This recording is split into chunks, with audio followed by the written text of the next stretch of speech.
Hello. Today I want to delve into a subject that often goes unquestioned in many societies: male circumcision.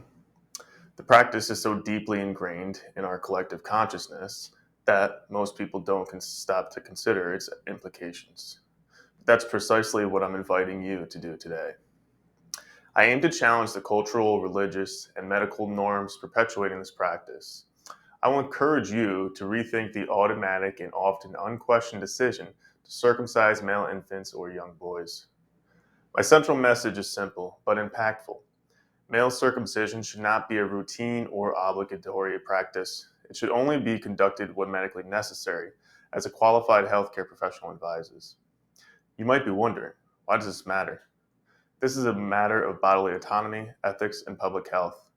We're talking about a surgical procedure performed on individuals who cannot give their informed consent, often leading to irreversible physical changes and, in some cases, complications.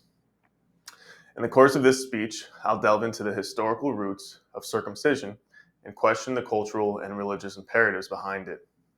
I'll then switch gears to discuss the current medical understanding of the procedure, which is far more nuanced than you might think. Finally, I'll explore the ethical dimensions of circumcision, especially when it comes to the issue of consent and bodily integrity. So, as we navigate this intricate subject, I invite you to keep an open mind. Whether you're a parent, a healthcare provider, or someone who just cares about human rights and public health, this topic affects us all one way or another. Circumcision is not just a modern medical practice.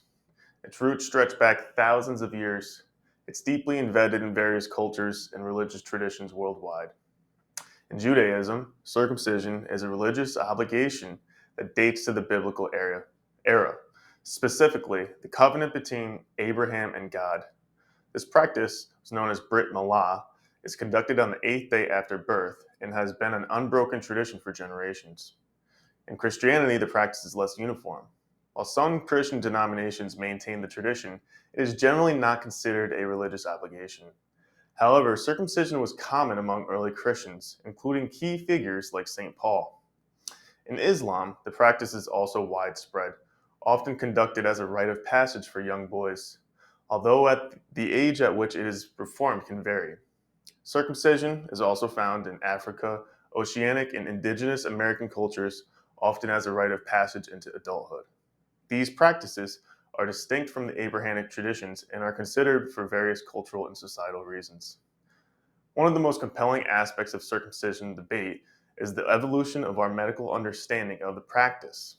It is essential to recognize that the tradition supporting circumcision took root in a time when our grasp of medicine and human anatomy was far less sophisticated than it is today. In ancient times, circumcision was often attributed to hygienic purposes. The lack of modern sanitation and healthcare practices led to a belief that circumcision could prevent various diseases and infections. This perception, while understandable given the medical limitations of the time, has been largely debunked by modern science. Today, we know that proper hygiene can achieve the same benefits without surgical intervention. We live in an age where medical knowledge is constantly advancing. New studies and research challenge old assumptions and inform best practices every year.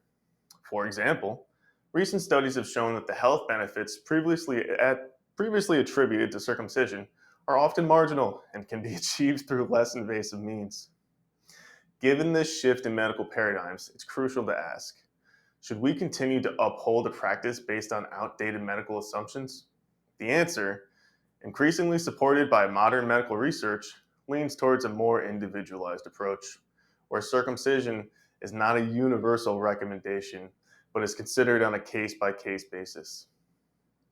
Given our advances in medical science, it's imperative to question whether these practices should continue unquestioned. Pakinen's 2019 study highlights the complex discourses surrounding both male and female circumcision, urging for a nuanced understanding that considers human rights and modern medical knowledge. One might assume that medical professionals possess a thorough understanding of all of the procedures they perform, but that's not necessarily the case. Stark et al. Found in their 2015 study that healthcare providers often lack comprehensive knowledge about the medical aspects of circumcision. This is a significant concern because it means that the advice given to parents may be based on outdated or incomplete information. The key question that often arises is circumcision medically necessary? The short answer is no, not for every male. For a long time, circumcision was believed to offer various health benefits, such as reduced risks of UTIs and STDs. However, further research suggests that these benefits are marginal and not universally applicable. Most of the health benefits attributed to circumcision can often be achieved through less invasive means. Proper genital hygiene, for instance, is highly effective in preventing many of the same issues. The American Academy of Pediatrics and the CDC both state that while there are some medical benefits to circumcision, they are not compelling enough to recommend the procedure as routine for all newborn males. It is crucial to consider the risks involved. While complications are rare, they do exist and can range from minor issues like excessive bleeding and infection to more severe problems like botched procedures that result in disfigurement, in extreme cases, death. Given this information, the medical community is gradually shifting to an individualized approach. Circumcision may be advised in specific cases for specific medical reasons, such as recent UTIs or conditions like phimosis. However, these are exceptions rather than the rule. The fundamental human right to bodily autonomy is at the core of this debate. Each of us has the inalienable right to make our own decisions about our own bodies. Circumcision, when not medically necessary, infringes on this right at the earliest stage of life. How would you feel knowing a part of you was removed without your say-so, and for reasons that you might not agree with? While the physical effects are often discussed, we must not overlook the potential emotional and psychological impact of circumcision. Some men report feelings of loss, anger, or even betrayal that learning that this procedure was done to them as infants. These are not just abstract ethical considerations, they are real emotions experienced by real people. We live in a world where cultural and religious traditions often hold significant weight. However, when these traditions conflict with ethical principles that potentially harm individuals, it's our collective responsibility to question and reevaluate them. So when these traditions conflict with ethical principles, Now, before I wrap up, let's remember that my arguments today are not merely opinions. Various credible sources and types of evidence substantiate them.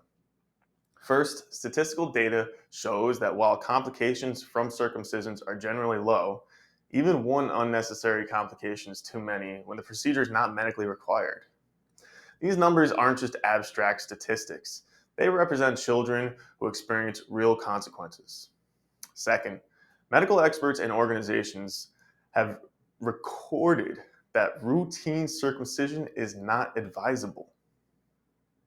These are professionals whose primary concern is the well-being of their patients.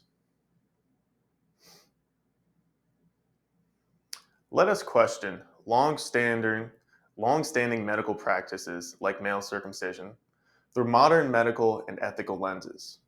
I urge you all to be ambassadors for change. Educate, discuss, and challenge norms. Prioritize our children's well-being. Together, let's make informed choices for their future. Thank you.